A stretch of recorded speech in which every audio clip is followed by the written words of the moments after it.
Girl, you'll be a woman soon. Soon, you'll need a man.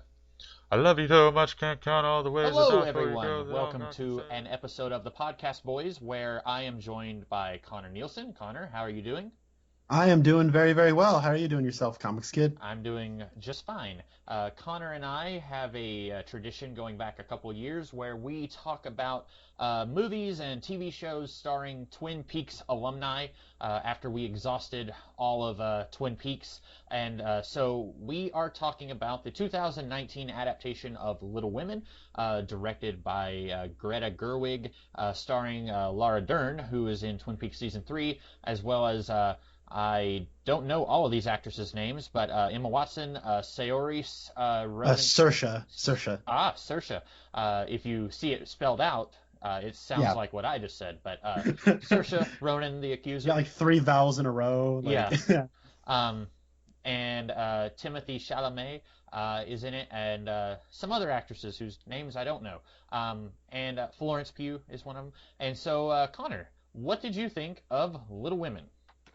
What did I think, or should I do a plot synopsis? Right, yeah, plot synopsis, All right. and then I'm jumping ahead here. Yeah. All right. So, Little Women is, I think, the 8th film adaptation of the novel by Louise May Alcott.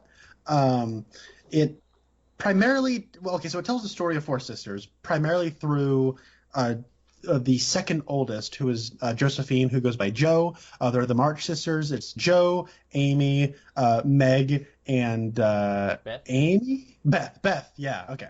So there's, Beth is the youngest. And it is kind of telling, it's a bit of a coming-of-age story. It is a coming-of-age story set during the Civil War.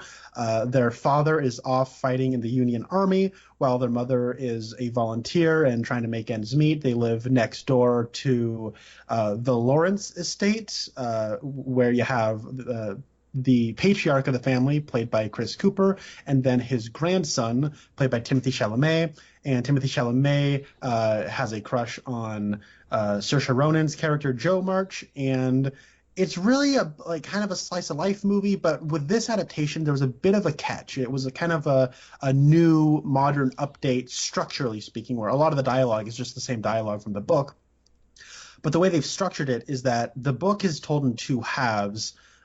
One set 7 years after the first half, but they kind of mix it up so where instead of you watch them at one point in life, then you jump ahead 7 years, it is now starting that 7 years later, and all the stuff that was kind of the beginning of the book is now given to us through flashbacks.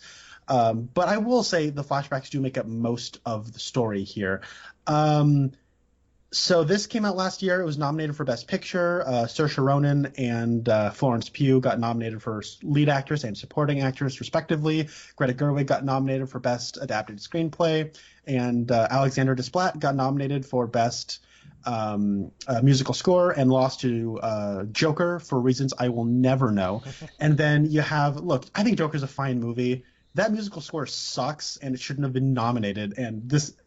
Oh my God, I could go on forever about the Academy and who they decided to give Best Original Score to. But for whatever reason, this got no nominations for editing or cinematography, but it did win for costume design. So, Comics Kid, this was my recommendation, but I really want to know what you think about this movie. What did you think of Little Women? I did not enjoy the movie, but what I mean by that is... I don't think I'm the target audience for this. I am all about the guy. Martin Scorsese. He recently kind of had a thing where he didn't like superhero movies. He said they're just amusement park rides, and I come down on that thinking I don't think there's anything wrong with amusement park rides as long as they are well built and you don't die when you go up on the amusement park ride. And so I enjoy fun, entertaining movies. I want to go into a movie to be entertained. And while I will say this movie was well acted and I don't know much about like editing and camera angles and lighting and stuff like that, but the cinematography I thought looked pretty good here. But it was not a enjoyable movie for me. I had some issues with some of the story stuff, and I don't know if those are issues I would have if I read the book or watched any of the other adaptations, or if it's issues that I would have just with this version. Okay, and that's interesting because that is a reaction to this movie that I've heard. I am not familiar with the source material. I don't know how familiar you are. Not at all. Okay.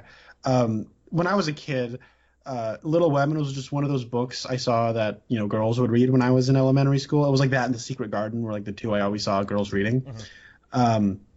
So from what I get, like I don't know if there's like that book that little boys like to read, but I know that little boys just love Star Wars. And if you don't know that, then they all grew up into men who make Star Wars channels. So on YouTube.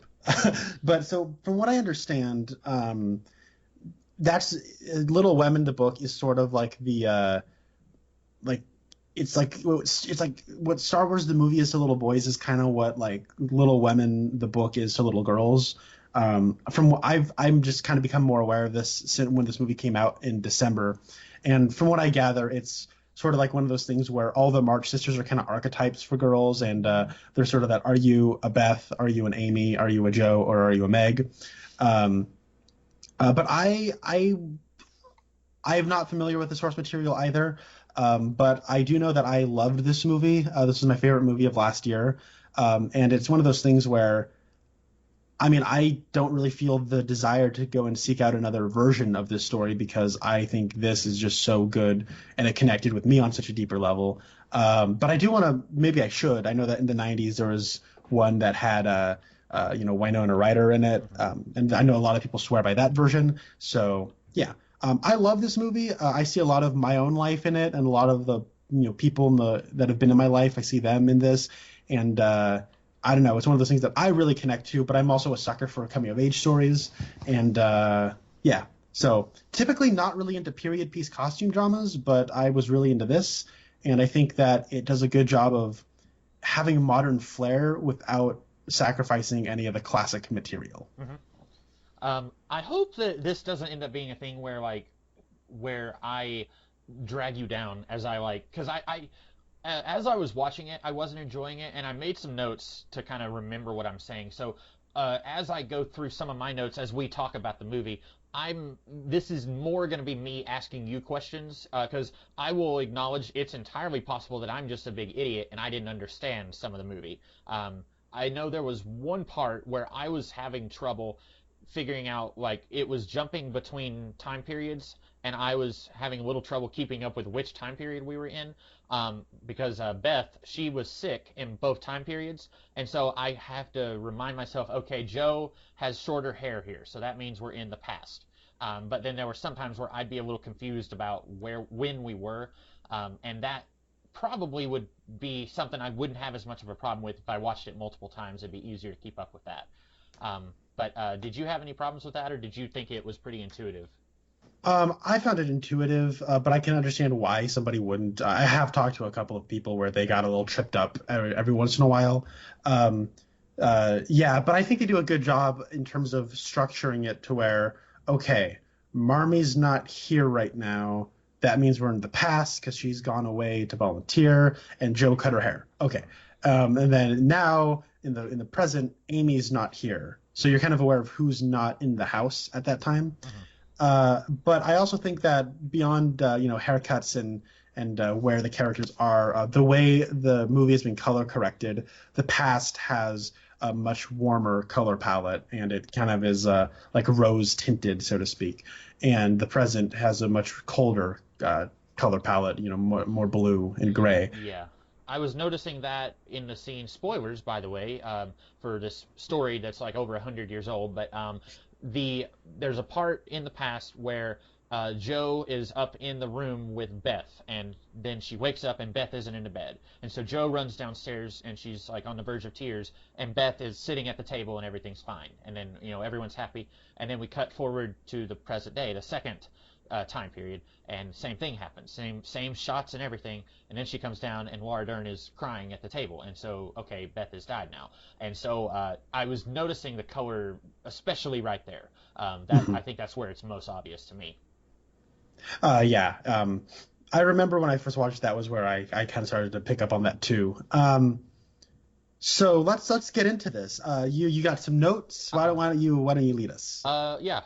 So I do think the movie could have just been called the Joe and Amy Show. I think, and I Yeah. say that partly as a like not a criticism, but I wish we could have gotten more with Beth and Meg, because I think they kind of get the shaft a little bit. It's mostly about Saoirse Ronan and what's the actress Florence Pugh. If I call them like Lady Bird or Midsommar, just go with it because I may not have their names written down in my notes. But they like at one point, I think it's at Beth's funeral, one of them says Beth was the best of us. And I was thinking, I'd like for the movie to have made that more clear because all we get from Beth is she's sick and she plays the piano. And she doesn't really have any subplots. Everyone else kind of has stuff going on. And they're all, and I understand, like, you know, a character says it's a sad thing to lose a sister, and it totally would be. But I wish we could have spent more time with this character instead of her subplot being that she's sick and she's not in most of the movie.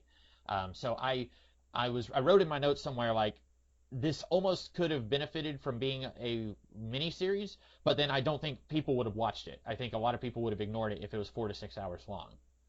Okay. I think that you're right. The two primary sisters are Joe and Amy. But I will say that I think that both Meg and Beth do get their moments to shine. I think that we're given, we are given a little stuff with Beth. Like the reason she gets sick to begin with is because she's the one going over to the Hummel families, the poor one that lived down the road. Mm-hmm. She's the one going over there kind of by herself to kind of serve them and give them food and whatnot while no one else is doing that. See, I was a little confused on that because later when the doctor was there, he said it's scarlet fever, and he said, "Has anyone in here had it?" And Joe said that she and basically everyone had it except for Florence Pugh's character, and that's why Florence Pugh had to go and live with their aunt. And so I thought, okay, if you've had scarlet fever, then you're fine. It's like the chicken pox. Once you've had it, you're good. But then she's sick later, and so I was confused if that was scarlet fever or if it was another sickness that she had.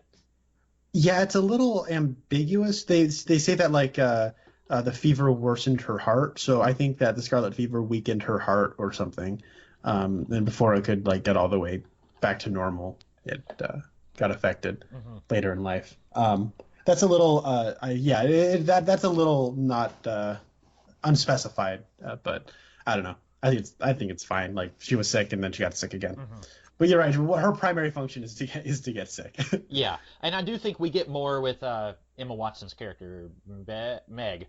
We get more with Meg than we do Beth, but I think we do mainly focus on Amy and Joe. And I'm wondering, and I'm not curious enough to read the book, but I'm wondering if the book does an even split on all of the characters, or if other adaptations kind of focus on some of the other sisters. I'm wondering if this is a thing where each visionary kind of brings their own, like, well, I really identified with Joe, so I'm going to make Joe the main character. Or, I think that Meg was really important or something like that. I'm curious if that's just common across. From what I understand, I have not read the book, but Alcott, like, her, her Joe is her, basically. So kind of the POV, the primary character of the book is Joe. And based on what I've heard, apparently everybody hates Amy in the book. And then in all other adaptations, Amy is sort of like the one that everybody hates.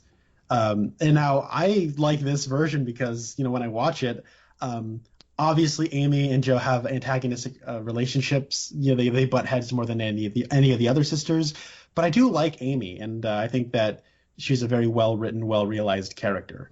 So I think that probably says a lot to Florence Pugh as an actress, but also to Greta Gerwig as a storyteller. And I was listening to some interviews with Greta Gerwig, and she had a lot of interesting things to say. This is a good example of you've got a character who does unlikable things, but I don't find her unlikable.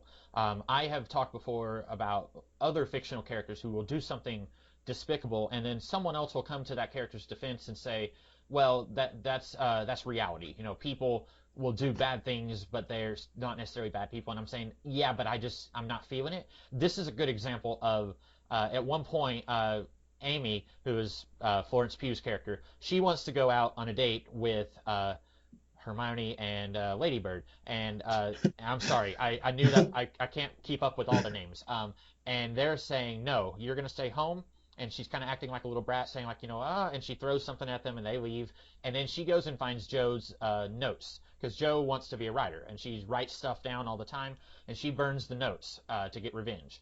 And that's a low point for Saoirse Ronan's character. And that, to me, is an unlikable thing she did, but when we're getting her on screen with Timothée Chalamet or with Aunt March, or Meryl Streep's character, when she's alone with one of these other characters, I find myself, it's easy to forgive her for that. I thought. I do too, and some of it does come down to, I think, that this movie finds the universal truths in coming of age, where, like, I've butted heads with siblings. I've butted heads with parents, So when I watch this movie, I sort of see myself as, like, I'm Joe. Very rarely have I, like, related so hard to a character than Joe March. I find her, like, the most relatable character that I've seen in years and years. I think she's wonderful. But there's also stuff about her, like I don't know, like her relationship with Amy reminds me a lot of my relationship with my little brother Levi. My little brother is 9 years younger than me, and when he was a little kid, he had some pretty severe separation anxiety, probably related due to our parents' divorce. But I didn't want him tagging around with me all the time, and so I would just sometimes just, like, straight up leave him and, like, go away from him, and he would get really angry and frustrated, and he always wanted to hang out with my twin brother and I, and that didn't really end up working out. But when it came to, like, at the end of the movie where she says, like, where Amy's like, or doesn't Joe say, like, you've grown up, or like you're smarter now, Amy, and she's like, I've always been this way, you just never saw me that way. You were too busy focusing on my flaws. Yeah. Very, very recently, my father had said to me, Connor, you've really grown up in the last 6 months. And then, like, in my mind, I was, like, reciting that, I've always been this way, Dad. You're just too busy focusing on my flaws, So, like, I don't know. There's, like, little bits. Like, it's not, like, one of those things where I can look at, like, my life and just be like, yes, this is the analog for that. This is the analog for that. This is the analog for that. Like, little moments just, like, really remind me of my own life and my own childhood and my own relationships with my own family, and sprinkled out and distributed in such a way throughout its characters that I find really interesting, and it allows the characters within the movie to feel like characters onto themselves, as opposed to just being like, I like it because it's like me, or I like that because it's like my brother. It's like, you know what I mean? They still feel like their own individuals as opposed to just being analogs for me and my family. But anyways, that's what I really like a lot about these characters, and why I like spending so much time with them. Like I said, I've seen this movie 3 times, and like, in the first time I watched this movie, I thought the ending went on too long, but then the second and third time I've seen it now, I just like spending time with these characters so much. It's like, I like how long that ending goes on for, because I know that, like, in just a few minutes I won't be spending time with them anymore. Mm-hmm. What ending, like, which part do you think originally did you think that it went on too long? It's the part where, like, they're the Spaniard or French guy from New York comes to visit, and then he hangs out, and then he leaves, and like, let's go get him, and then, like, that's kind of cut with her pitching the idea for the book to Tracy Letts' character, and then kind of all that. When I was first watching, I'm like, okay, I get where this is going. Let's get there. Mm-hmm. But I don't know. I really just enjoy and cherish those final moments with them now. So. I'm glad that we have gotten to that part of the movie. I know that's the end, but I did have some questions about that. Did Joe actually end up with the Frenchman? Because I was kind of getting a feeling that part where they're like, everyone in the house, her sisters, her mom, her dad, Timothée Chalamet, his grandpa, they're all saying, like, go get him. He loves you. You love him. Go, have your kiss under the umbrella in the rain scene. I wasn't sure if that actually happened, because that is cut simultaneously with her pitching the book to the editor at the newspaper, and he's saying, you have to have the girl either dies or gets married, and she's kind of saying, well, that's not the right ending, and then she says, fine, I'll change the ending, and that's happening simultaneously with her chasing after the French guy and kissing under the umbrella, and I if that's not something that actually happens to Joe, then I think I'm okay with it. But if that is something that happens to her, I think that's a big mixed message the movie is sending, because throughout the whole movie, Joe is fine with pursuing her career, and I'm a well-to-do single man, and I don't ever plan on getting married.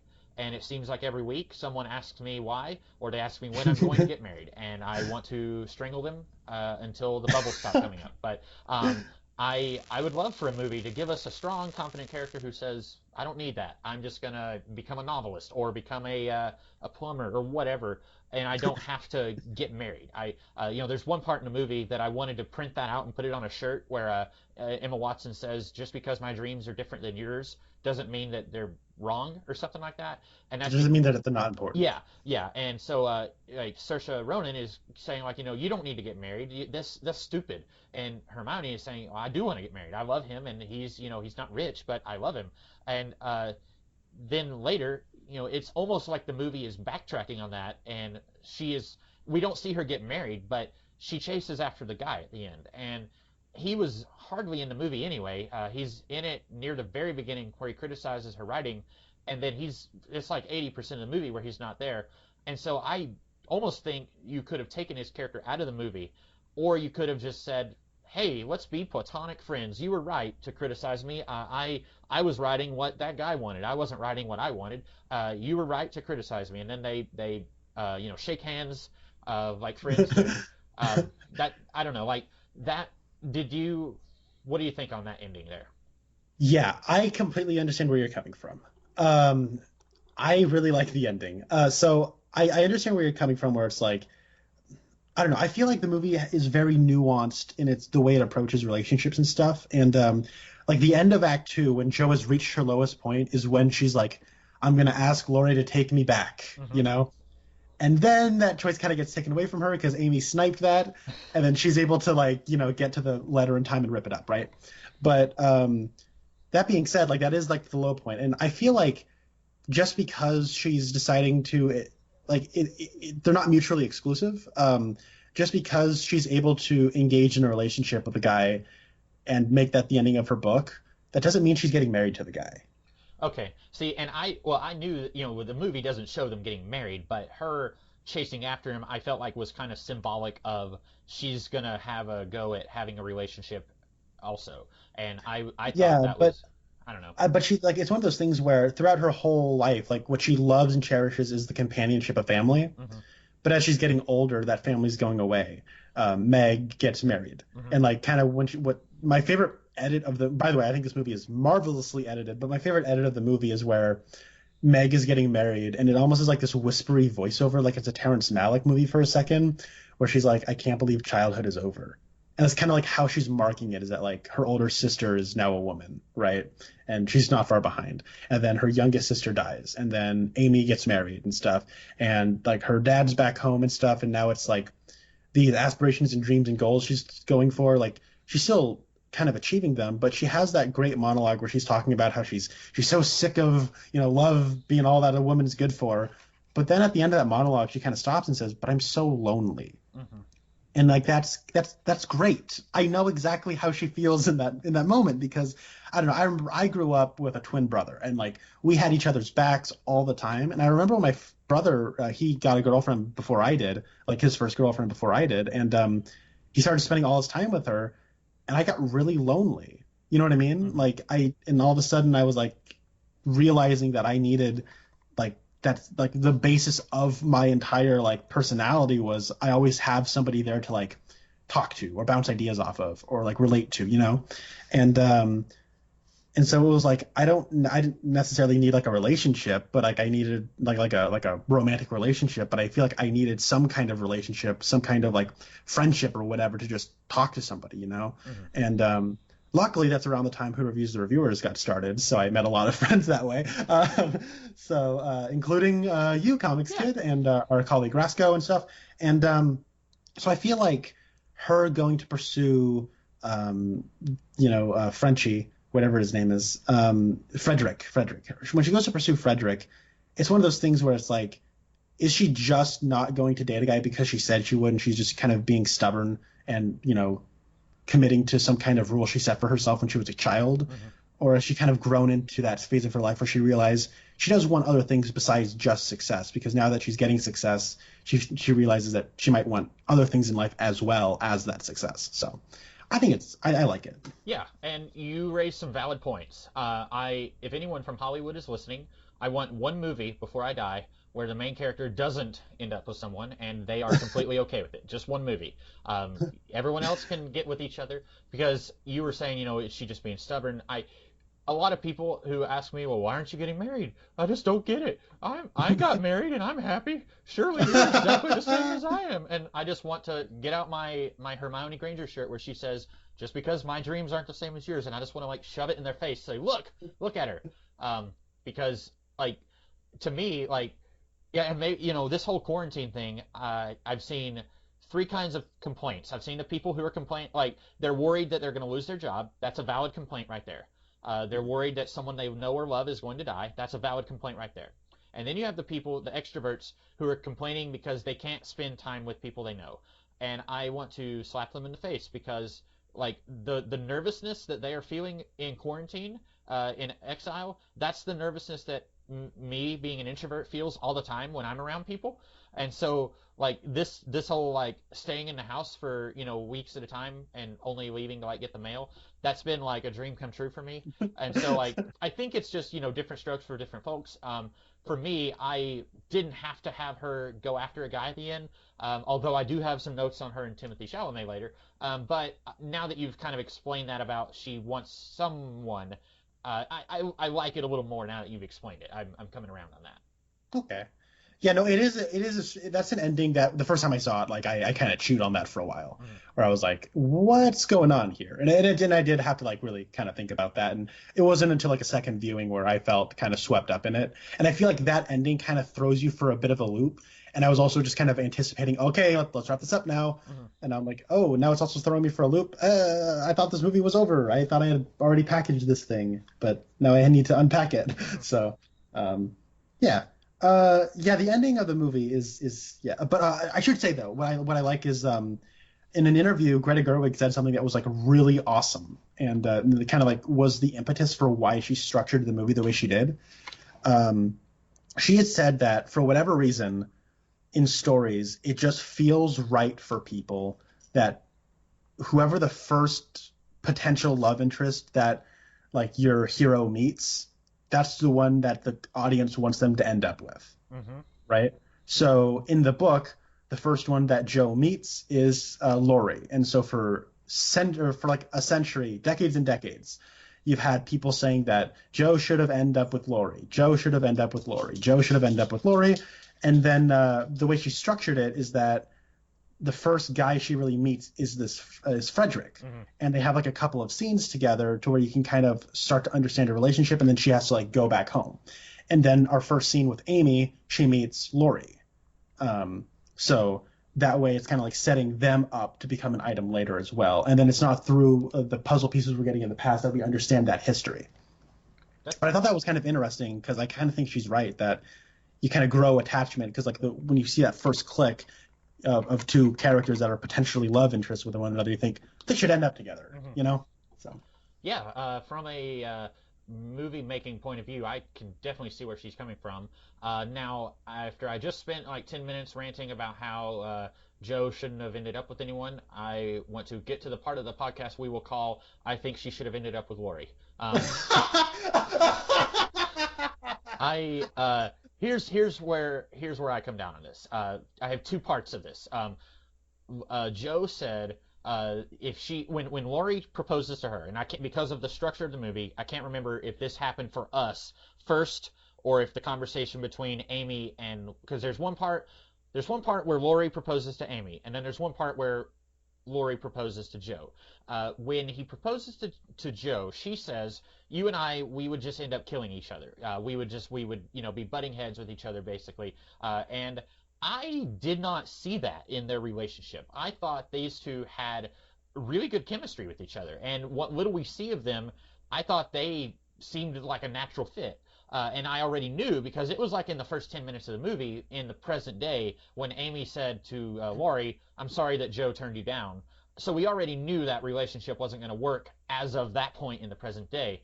But the whole time, every time they were on screen together, I thought they were just adorable together. And then she says no, and I'm assuming that's because that's how it happens in the book.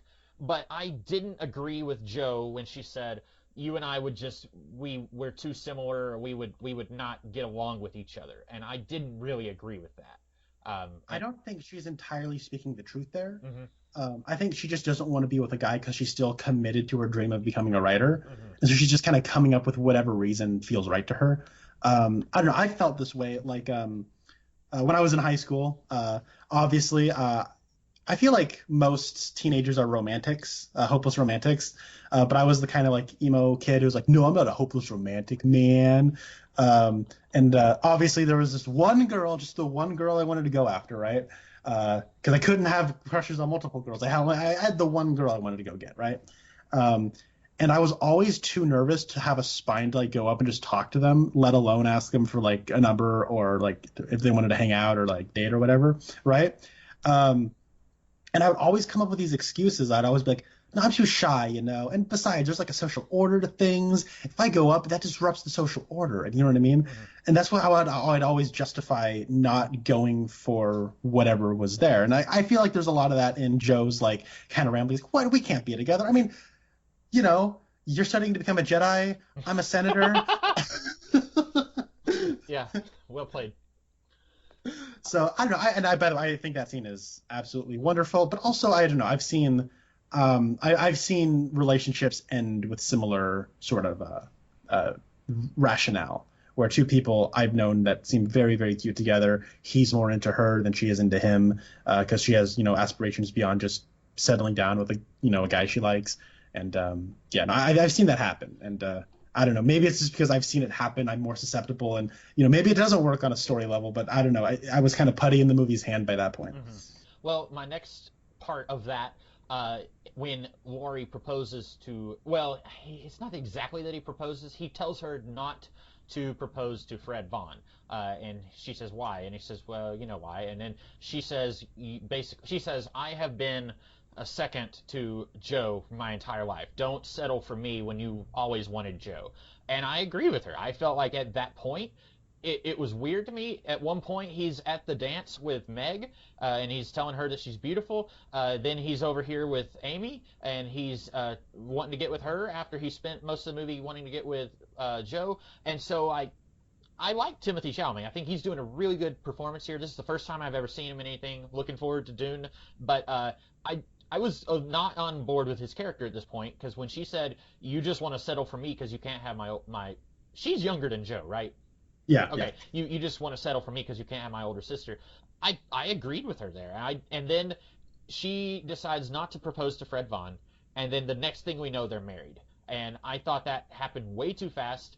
And I think if this had been a 4 or 6 hour miniseries, or in the book, because for all I know, the book is probably like 200 or 300 pages long, and you spend a lot more time with these characters in a book, whereas the pacing of a movie, it has to, things have to get going. You can't have a 6 hour movie. You have to kind of start things up and, get things going to be within a 2 hour frame.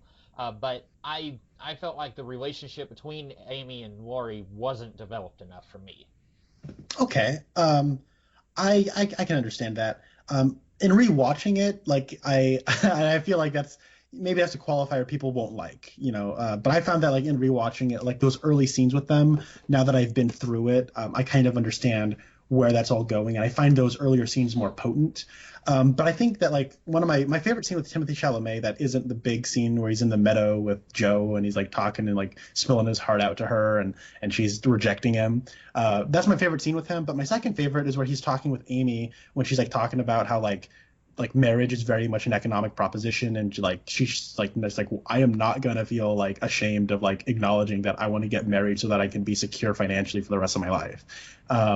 When she's like in the painting studio, yeah, cleaning her brushes, because like she has that line where she's like talking about like I believe love is something that you have a choice in, and it's not just something that happens. And he has like the best emo bad boy line of all time where he says, I think the poets would disagree. Mm-hmm. And then then she's like, well, no, let me put it to you this way. And I really like that because, I've been through relationships, now, and like after a certain point, like you have to like kind of make choices about your relationship and not just be like, how it's kind of like in art where you're like, you can't just wait for the muse to come down and gently touch you on the nose, and then you have your strike of inspiration, and that's when you do your art. You have to like actually work for your art and like take leaps of faith to be like, I don't know if this is the right thing to do, but I'm just going to go do it. Mm-hmm. Relationships are kind of the same way, and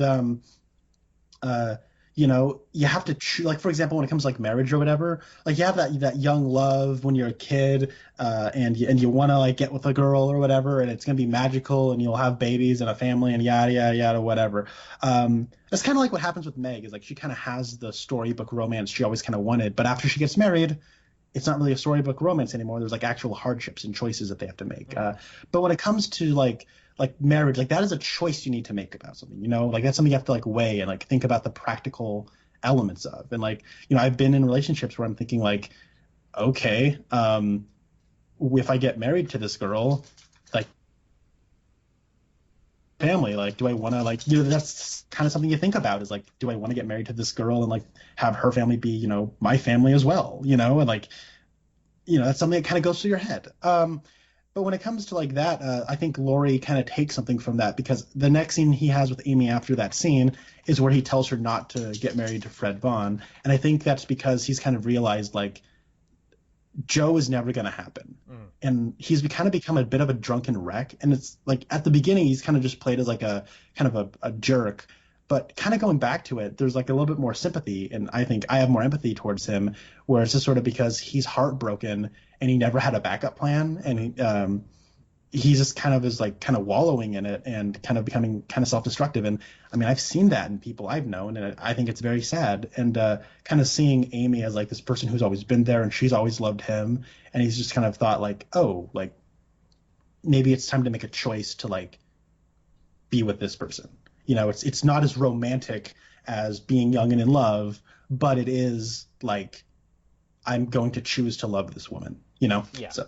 And that's where I'm thinking, if this was, a 200-page book, we would have gotten a lot more of that to chew on. I like the scene where he's drunk at the party and she says, that ring looks ridiculous on you. And he looks taken aback. He says, Joe gave me that ring. And like, I'm like, oh, there's more going on with him. He's not just the drunk jerk. Like there's a little bit to this character. And I think he does a great job with it. But speaking as someone who doesn't believe in romantic love, I look at it as like a scientist. Like this is a formula. And like when I look at a romantic comedy movie or a television series where characters gradually fall in love, I look at it like, okay, did they spend enough time together? That's really where it comes down for me. And if actors can sell it, then they can sell it. But I'm trying to think of a good example of like in Scrubs. I don't know if you ever watched Scrubs, but like there's one episode where Elliot just says, so are you going to kiss me? She says it to JD, and like they didn't build up to that. It was just like, and then one episode she's asking him to kiss her. And like, I'm just like, I need a little bit more than that. And so like, other people are fine with it. So I could be just, looking at it wrong. And since I said I'm looking at it like a scientist, then that's probably what I am doing. But I liked his portrayal of that character. Yeah, so Timothée Chalamet is an actor I've actually not been too hot on in the past. In Greta Gerwig's last film, which was her feature debut, was Lady Bird. Now, have you seen that movie? Because you've referenced it. No, but I knew of it. I remember seeing trailers all over the place on Twitter, I think. So that was where I first became aware of Saoirse Ronan, but I've since realized she was also in the movie Hannah, which I saw trailers for, and she was in Grand Budapest Hotel, which you and I have both enjoyed. Yeah, she plays the girl with the birthmark, the shape of Mexico on her face. Mm-hmm. Yeah, no, I love Saoirse Ronan. I think she's been acting since she was a fetus. She's just been around forever. I've seen her face. She's super young in Hannah. Yeah, and she was also in that Stephenie Meyer movie, The Host. I remember that was coming out, and yeah, but she's aged very gracefully. Because I remember when I was in high school, I thought she was like in her late teens, early 20s. And now she's like in her mid 20s. I'm like, does she not age or something? Because I also saw that movie Brooklyn, which I love Brooklyn. That is a romance movie that I just completely unabashedly love. It's not based on any classic like literature or anything. It's just a period romance movie, and I think it's delightful. But what was I saying? How did we get here? Oh yeah, but so Timothy Chalamet. I first saw him in Lady Bird, and his character in Lady Bird is very unlikable. He's a real jerkbag in that movie. And then he was in a movie called Call Me by Your Name later that year, which, I mean, hot take, I don't like that movie, despite how well made it is. And I think that Timothy Chalamet's character, I don't get inside of his character's head enough. And I think, I don't know, he's decent. I could respect his acting prowess in that movie, but he was getting lauded and awarded and all this stuff for that movie. And I'm like, what? Like, not Robert Pattinson in Good Time, but we're going to award this kid? All right, whatever. And then he's been in a couple of other stuff, but then this last year he was in Little Women, then he was in something else that I wish I could remember right off the top of my head, but I was like, oh yeah, this kid can act, you know, and now I'm really on board for Dune and his portrayal of Paul. I think he's going to be a great Paul. So. Agreed. I mean, he was already in Little Fremen, am I right? I've already made that joke, but you know, it's a good time to make it again. Yeah. So I have some like minor notes here. I thought Beth looked a little like the actress Alison Pill, who's she does, Kim yes, from Scott yes. Pilgrim. For about 5 minutes I thought that's her, and then I thought, no, wait a minute, and I had to look her up, and I was like, that's not her, but look, she could be her sister. Also, at the party when Laurie is drunk. And he says, "You're just wanting to spend Fred Vaughn's fortune." And he says, "Fred Vaughn, everyone." I thought that reminded me of Arrested Development when they say, "Steve Holt." I don't know why, but I thought that had the same energy there. That's really funny. That's good. Did you have anywhere you wanted to take us? Because I have a couple more notes, but I don't want to just dominate it with my notes. That's fine. So I want to gush about the editing for a little bit. Mm-hmm. The way it all flows, I think, is kind of miraculous, and that this is a linear story that they've converted into a nonlinear structure, I think, is astonishing, because at no point does it feel like we're just arbitrarily jumping across time. I don't think. Like, for example, there's that part where they go to you have that scene with Laurie and Amy, and okay, I'm trying to remember exactly how it progresses. I think it is they go to the beach, and oh my goodness. Okay, hold on. I got the movie on in front of me. Let's rewind this. Well, they go to the beach, and the scenes that bookend the beach, I thought did a really good job of like the way they weave into one another through just like little thematic or like visual details. So you have all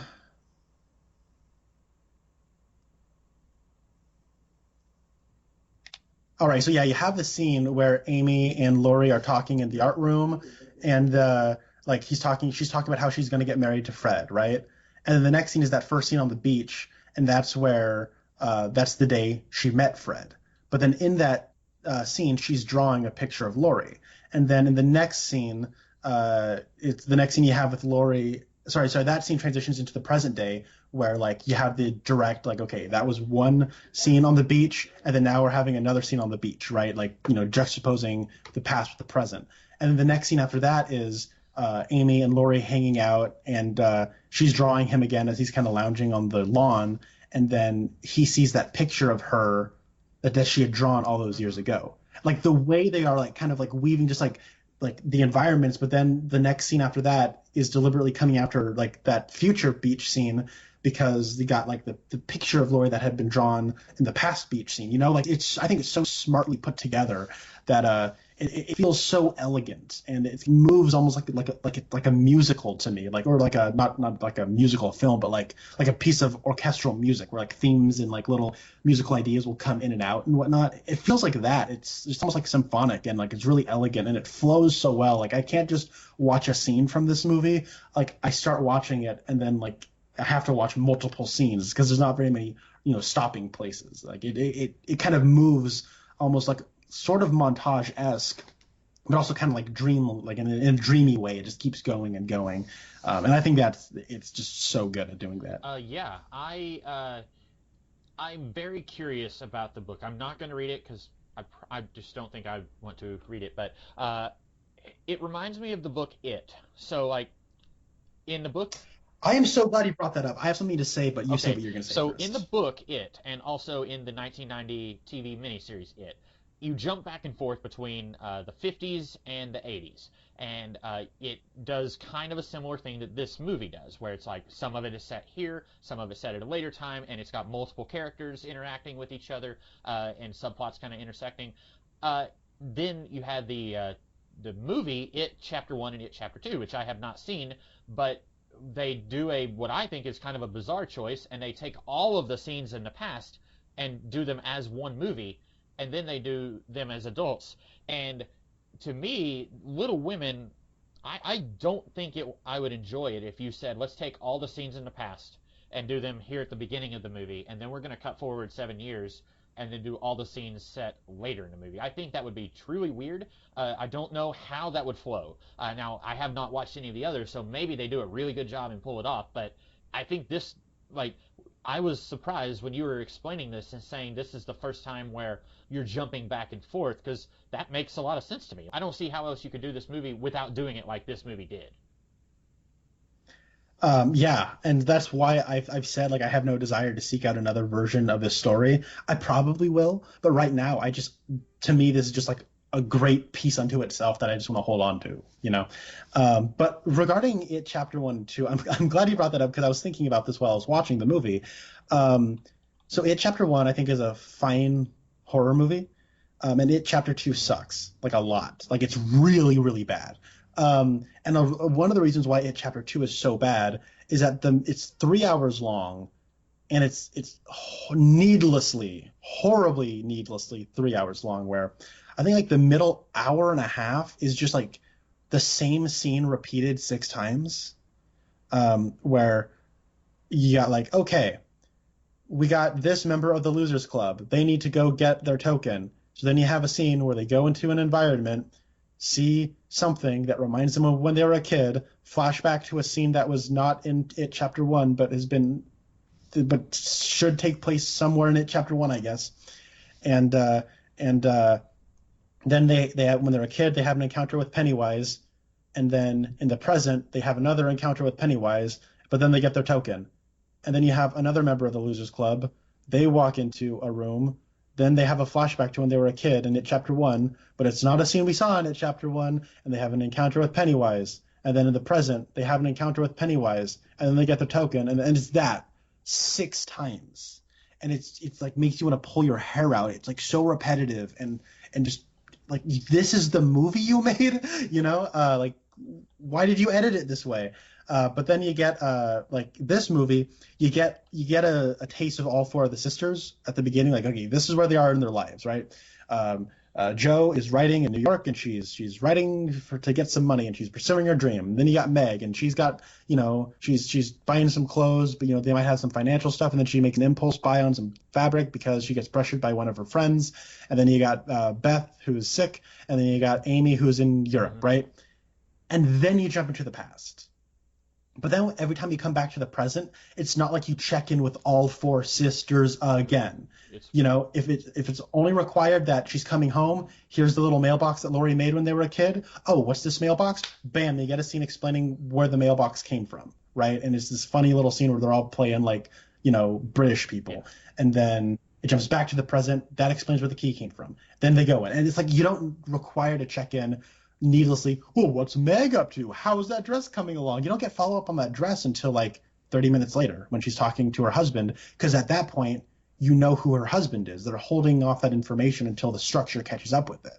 And I just think it's very elegantly like put together and written and edited on top of that, because it's not just like you have this scene and that scene and this scene and that scene. The way they're edited together, it's like it's not jarring, it flows. And because of the way they do the color timing, I'm always aware of where I am, in terms of the past or the present. So Yeah, I wasn't thinking about the editing too much when I was watching it, but I agree with you. I have to watch another one. I don't. It's not one I'm gonna just immediately go and watch, but like I'm really interested in seeing one that plays it all out chronologically and see if I'm engaged in that, because that just seems like a really bizarre choice for the narrative when you could do it like this movie does. Um, Yeah, and I think Greta Gerwig's a very smart lady. If you've ever listened to her speak, like she's really smart, but she's an actress who kind of comes from the mumblecore scene, so it's like she kind of has this kind of rambling, kind of laid back style. But if you actually listen to what she's saying, like she's really, really smart, and I think that comes across in her writing. But you're right. I think if I had to wager a guess, I would say all the stuff when they're kids, like you get a lot of that. But then once it becomes later in life, they probably start condensing it and being like, that happens, this happens. There you go, you know? But what I like about this way is that the way they've structured it is that the plot is happening in the present, but a lot of the story is happening in the past. Where the plot is, okay, Joe has to go back home and Amy is away and we got to do this so we can do that so we can do that, right?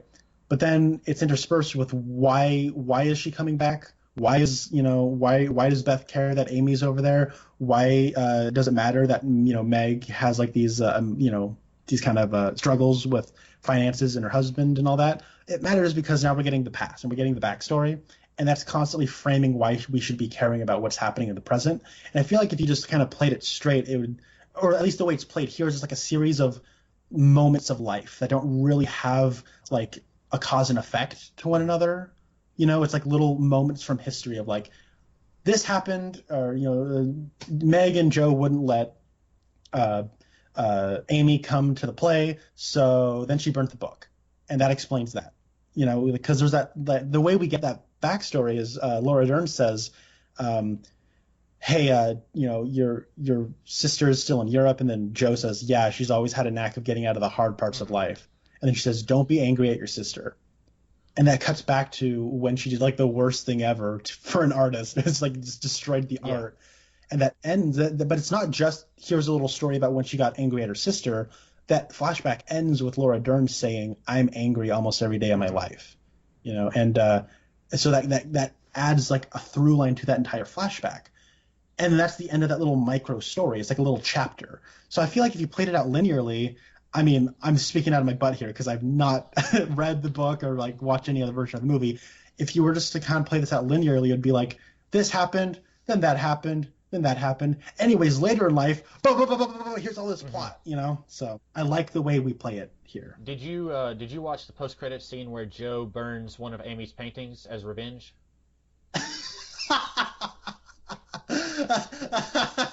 As you were talking about that, I was like, I'm just imagining like Joe, like that episode of The Office where Dwight has built all those snowmen and Jim is just kind of going crazy and he's like stabbing the snowmen. I'm just imagining Joe like standing up on the house, like smiling as like Amy's watching her paintings go in flame. Speaking of, you were talking about how it cuts back to Amy when she was a little brat. I think the movie did a really good job, and I think this is partly Greta Gerwig and partly Florence Pugh. Really good job of, in the past, she acts like she's like 14, and I think she's a 14-year-old girl, or however old she is. Mm-hmm. And then in the present day, she looks and acts like a grown woman. And I think they did a really good job of making, of like, not all of them, I think, really get that across. Like, I think Emma Watson kind of looks and acts the same in both time periods. I think Joe kind of does too. But I think Florence Pugh was the best of the four at acting different in the past than in the present day. Yeah, I would be inclined to agree. But I think there's an element of maybe that's okay because if this is told from Joe's point of view, she doesn't see herself changing. Mm-hmm. And she might see her older sister as like this constant, like she's always ahead of me, so she's always like this mature figure. So, but hey, maybe like I think that is a perfectly valid way of reading that, and it's not something I actually really thought about. But I will say Eliza Scanlon is much older than she looks. Apparently, I looked her up and I'm like, oh, she's in her 20s. She looks like a mid-teenager to me. I mean, that's Beth, yeah. And when I feel like when she's aged up, she's also sicked up or whatever, so they have less of like the little kid makeup on. So she just looks more like probably how she naturally looks, which is like a a young woman, but a woman. So yeah, I also love the shot where they're on the beach and like they're holding each other, and then like it's kind of from a distance, and like the wind picks up and all the sand starts spreading across. That was like Greta Gerwig was like, "I see you, Mad Max Fury Road, and I raise you one little lemon." There's a sentence I don't think I ever expected Mad Max Fury Road and Little Women to be talked about in the same sentence. You've seen Mad Max, right? There's a shot where Furiosa is like when she realizes that there is no green place anymore, and she like is dramatically like walking across the dunes and then falls to her knees and starts crying. It's a very similar thing where she's on the top of like a dune. Of course, it's more saturated in like a golden dune with the like deep blue sky, and like the wind picks up and the sand's kicking around her. It's a very similar composition, I think, to that. Huh. So I was not. I have that on DVD. I saw it once. I need to. I wasn't thinking about that, so I need to go and rewatch Fury Road and see if that kind of jumps out at me like that. I think I found myself, and I'm curious what you think. I preferred all the scenes in the past where all four sisters are in the house and they're all having fun. Like, there's that part where it's Christmas Day and they're all kind of complaining like we don't have Christmas presents, and then the mom comes and says, well, you think you have it tough. There's a family next door. They're all living in one room and they don't have any food at all. And then like I like those scenes where they're a family and they're happy together. Even when stuff is happening, like Amy burns the book and then Amy almost drowns. I like that stuff in the past. I love the scene where they're all dressed up as men and they have the pipes and they're, talking in the funny accents. Florence Pugh looks like Frosty the Snowman. Yeah. I like that. In the and I guess it's just, we're getting older and I'm getting older too. As Fleetwood Mac said. So it's like, as you get older, life sucks, basically, is maybe the message that, I don't know if that's the message that Alcott, is that her name? That yes, she intended, and I don't know if that's what Greta Gerwig is trying to put through, but maybe that's what's going on, in which case, well done, you did it. But also, I don't like that message. I like to think that, you can be an adult and life doesn't have to suck. There's suckitude, little bits of suckitude, but overall you can have a good life, I think. So I don't know. I don't know if that was intentional or not. See, here's the way I see it, is that like life does not go the way you think it will when you're a child. Life does not have you don't end up with the dreamy boy who's got a crush on you when you're a kid. You don't end up of course, this is most people, and when I say most, I'm like 99% of people, right? But at the same time, like it's ending and she's got a big smile on her face, and the bad stuff happens and the pain happens. And, as the great Vision once said, a thing isn't beautiful because it lasts. And that's what I kind of get from this movie is like, the past was wonderful and we remember it as this wonderful thing. And kind of as we get older, there's pain and hardships as we're coming of age. But at the same time, we can still make something new for ourselves as we're budding. And, when you become older, you become kind of a different person. You can't stay the child forever. Mm-hmm. Good analysis there. I had one more item on my notes. So there's a part where Meg goes to a party, and she says, I only have the one dress, and one of them says, you can borrow one of mine. And then one of them says, I'm going to call you Daisy. And then later, Timothée Chalamet says, why are they calling you Daisy? And then he's kind of, I thought it was weird that I really didn't know which direction the movie was going to go. I knew at one point in the present day that he was not with Joe, but I also thought later in the present day he could have ended up with her, but then I thought, well, maybe he's going to end up with Meg. I don't know. But when he's there and he says, like, I don't like your dress, and she says, you're really cruel, I didn't understand why they were calling her Daisy.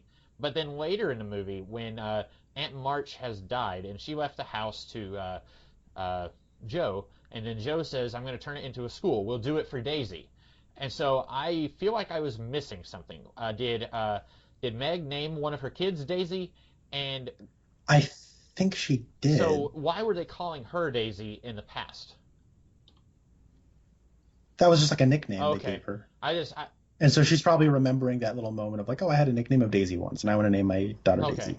I thought it was weird. Like she was just like, I'm gonna call you Daisy. Like it I don't know if you ever watched Parks and Recreation, but I have okay, not. there's a Adam Scott plays a character Ben who's kind of a wet blanket. He doesn't like to have fun. He's a accountant and he goes to do some of the books for Tom and John Ralphio, played by that one guy and Ben Schwartz and Ben Schwartz is refusing to call him Ben. He says like I'm going to call you Jello Shot, and then he says no, Jello Shot's a terrible name. I'm going to call you and he calls him something else. So like that kind of reminded me of that, where like just out of nowhere this woman says I'm going to call you Daisy, and I thought like where did that come from? And maybe that's explained in the book or maybe there's more lead up to it. But and then later I was assuming that one of her kids was named Daisy, but I wasn't sure where the Daisy thing came from.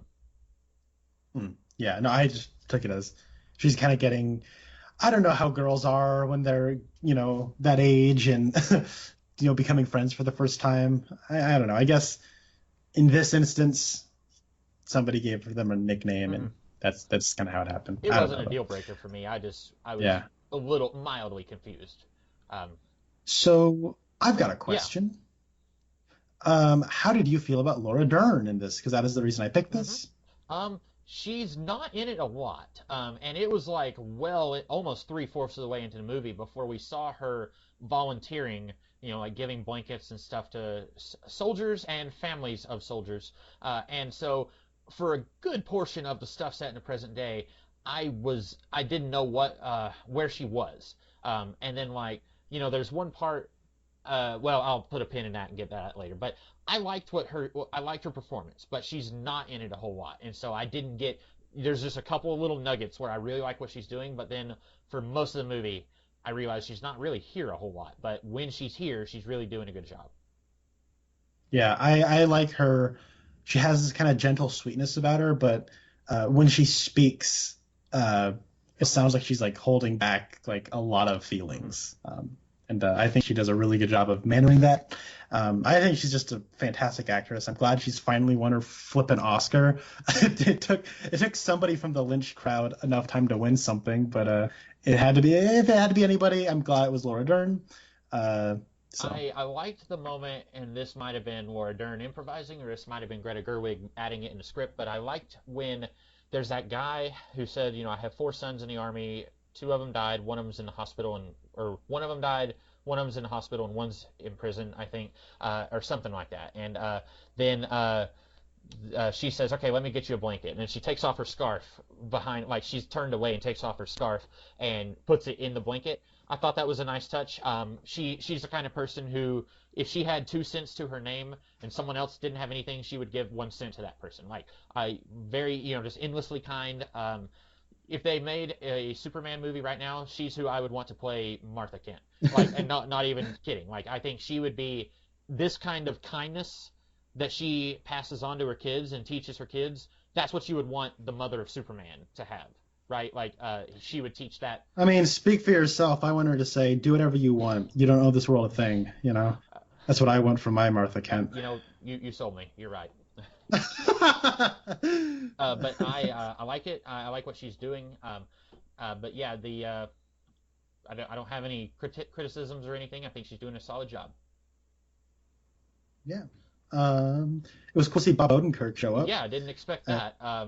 I've not watched. I think I've seen 1 episode of Breaking Bad. Everyone, go ahead and I can tear a corner off my. I don't know if I call it a geek card, but I'll tear a corner off some card. I haven't seen Breaking Bad, haven't seen Better Call Saul, but the only thing I know Bob Odenkirk from is that episode of The Office, and so I was like, oh, that guy's here. But he's good. He's not in it a whole lot either, but he did a good job playing like the embarrassing dad. No, he's good. Like he's their dad. He's almost like this like mythic figure. They can't wait for their dad to get home. And I remember like there was a year when I was a kid when my dad had to like work in another town, and so he could only visit on weekends, and it was like Christmas whenever my dad came home because I missed him a lot, and so yeah, it kind of reminds me of that. So I feel like I'm saying this reminds me of this thing from my life a lot, but like I said, I think that it's able to find the universalities in the growing up experience and then kind of do its own twist on that and like speak to those feelings and emotions in a very unique way, or it's able to do it in a universal way that can connect to a lot of people. Yeah. Yeah. I liked in that scene when Timothy Chalamet came in and said, "Here's another Christmas present for the March family." I thought that was good. I kept expecting him to like end up becoming like I'm above you guys, and I'm glad they never did that. Like they're from different classes, but at the end they're all together in a house, and I like that. Kind of subverted your expectations, if you will. Speaking of subversion of expectations, Chris Cooper's character, Yeah. he's like, you kind of talk about how he's like, there's stories of him kind of being this mean old man. But he's just this really sweet, wholesome guy who's just misunderstood and has, had a lot of loss in his life. And there's that part where Beth comes on over to play the piano, and that's probably like one of my, like that almost makes me cry every time I watch it, where he walks over and is just listening to her playing from a distance and just sits down and starts weeping. It's like it's really good stuff, and I like how wholesome it is. Exactly. Okay, so I don't want to ruin that scene for you, but I was afraid. I was terrified. I know exactly what you're going to do. It's on all of our minds. I actually was like, don't do it. No, no, no, no. And then he sat down, and I was like, thank goodness. And then even at the end, I'm like, this is good. This is, it's not going in a direction that I thought it was going to go. I'm glad. And the whole time I kept thinking, is that Chris Cooper? And I thought, no, this is like, he's too old. And I mean, they may have done some old man makeup on him. And of course, the movies I know Chris Cooper from are like, 10, 15 years ago. So he has gotten older, but and I'm getting older too. But that's two Fleetwood Mac references for you. That's good. But I was not sure. I kept second guessing myself if that was Chris Cooper, and I was thoroughly surprised that it was. And I also think that if you see my reflection in the snow-covered hills, let the landslide take you down. Yeah. Oh man, there was a question I had about the dad. Well, I don't remember what it was. It was something about the dad. I guess I was wondering, what does he do after the war? Because, like, when Joe comes downstairs and the mom is sitting at the table and Beth has died, and the dad isn't there. But this is after he has returned home. So I wasn't sure where he is, like, when Beth dies. We see him at the funeral, but we don't see him when Joe comes in, is reacting against Laura Dern. I think he's still fighting. Oh. And he comes home because he's, my daughter died. Oh, okay. Can I take some time off from the war? Okay. So. I thought he was. That's right. I thought he was home for good at that point, but I could be mistaken. I think by the time, I don't know. Maybe. Yeah, it's a little unclear. Yeah, maybe he gets to come home for good after his daughter dies at home because they're like, hey, your family needs you or whatever. And it could be that he does have a job somewhere, like he goes and works in the coal mines or something after his time in the war, and so he's there for the funeral, and so maybe there's just he's not there at that moment, but he is there later when she dies, or later after she dies, and that wasn't another instance of not a deal breaker, just just mildly curious. No, I get that. I totally get that. I don't have anything else to say. I think pretty much all the acting is pretty good. I don't think there's anyone that I was like, I don't like what they're doing here. My sister, she's not a big fan of Emma Watson, and I doubt that she's going to watch this movie. But I don't know if my sister would. I don't think she would change her mind watching this, because I think she is consistent in the movie, but she doesn't have a moment like what Joe comes downstairs and is crying when Beth dies, and like Timothy Chalamet has that where he's pouring his heart out. They get moments where they're just kind of really acting and turning it up, and Meg has the moment where she says, I sold the fabric to make the dress, and she says, like, you're my husband, we're gonna get through this, but there's not really any like really tears you up emotionally moments with her. Yeah, I like the little moment with her husband where he's saying like, I wish I could buy you this wonderful life and everything. he got that little moment. But I do think it's maybe more on him than it is her. I think she's fine. I don't think she's. Yeah, I think she's fine. Yeah. I think Meryl Streep is awesome in this movie. Yeah. She's really funny, and I was like, oh wow, she's legitimately great in this movie, and probably deserves a nomination. So she will get absolutely no attention as a result. And guess what? She got no awards attention for the first time in her life. Wow. So I saw her and I thought that looks like Meryl Streep, but I don't know. And I don't know like how old she actually is. But did they do like old lady makeup on her, or is she just getting older? I mean, she's getting older. I don't know. Maybe they did. I'm sure they did. I always feel like a jerk when I see an actor who's like what's his name, Matt LeBlanc, who played Joey on Friends. Like, yeah, his hair went gray, and you're like, wow, he got old. Yeah, and you're like, wait, no, his hair just went gray. Right. Well, and like. He was on Jimmy Fallon, and they were doing the mean tweets thing, and someone had tweeted like, "Wow, that guy got old," and he just kind of like he laughs and then he says a swear word, and I thought like, yeah, he looks older than he did on Friends, but people need to realize that started in 1996, and so like that was, you know, Florence Pugh was born in 1996. Like, you know, there are people who are discovering Friends who weren't alive when that show started, and then they're like, wow, he's old. And like people get old. Like actors are in the unenviable place of they have something immortalizing them. You know, Meryl Streep was in like The Devil Wears Prada and other things that I don't know. And so Sophie's Choice. Yeah, sure.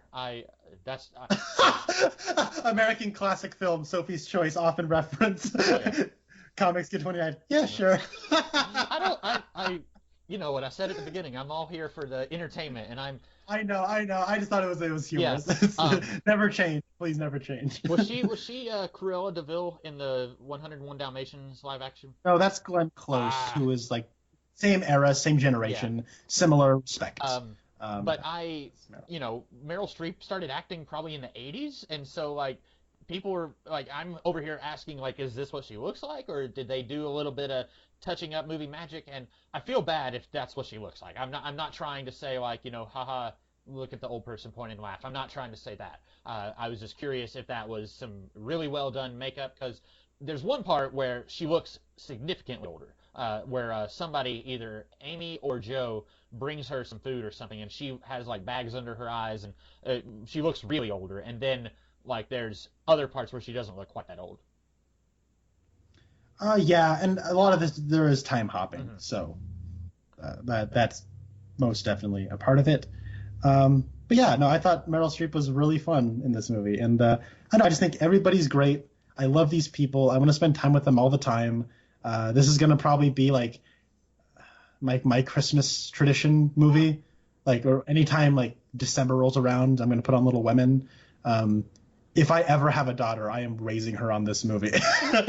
Like, you gotta like good movies, and I'm gonna show you Little Women because it's awesome. Is her name going to be Joe Amy Nielsen or Amy Jo Nielsen?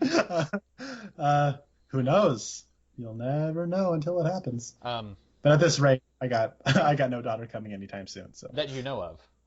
That I know. Oh, yeah, you're right. You're right. So we liked it. My Christmas tradition is watching Escape from New York on Christmas Eve. So you are going to a classic based on real literature, and I am going to highly entertaining garbage made by John Carpenter. You know what? I feel like since the 90s, or whatever, people who like watched like exploitation movies in the 70s and 80s, who are like now like gone to college and whatnot, they have now controlled what like classics are. And John Carpenter, I think, is like one of the most respected like people who was like, no, he didn't make just exploitation movies. He elevated exploitation to true art. And I think, from what I understand, Escape from New York is like heralded as like this legitimately great science fiction action movie. So I'll take it. I enjoy the heck out of that movie, but I think there are better movies. I think he has made better movies too. But if people like it, then I'm here for it. Now, if only me and you can become highly respected film scholars, and we can get the people under the stairs the love it deserves. Yeah. So, yeah. But no, I mean I watch It's a Wonderful Life every Christmas Eve, but I'll be sure to rope this into the rotation. I don't know. I've never seen like Christmas Vacation. Nor have I. I like Elf, but it's not exactly a tradition. So I'm gonna make this happen. Yeah. All right, that's all I got. Alrighty. So now we come to the part of the podcast where I will choose what we are talking about next week, and you're probably going to like this more than I am, Connor. Do you still have access to Netflix? I do. Okay. On Netflix, there is a 17-minute interview with David Lynch called What Did Jack Do? I know absolutely nothing about this other than it appears David Lynch is talking to a monkey. That's all I know. I was ruminating for the last couple of days on what we should talk about, and this might be a super short Podcast Boys episode. I'm going to say we're probably not going to be able to get an hour and a half or more out of a 17-minute interview with a monkey, but that will be what we will talk about next week. It's on Netflix, literally 17 minutes long. I've seen this before, so I'm excited to talk about it. Okay. I was thinking you probably would have seen it before. I have not. I remember when it came out, and I remember seeing some people on Twitter talking about it, but I don't know anything about it, so I'm curious about it. That will be what we'll be talking about in a few weeks. That's all we have on Little Women. In the meantime, I'm the Comics Kid 2099. And I am Connor Nielsen. And we'll see you guys when we do What Did Jack Do? Have a good one. Little women walking on the beach, little women walking by the church.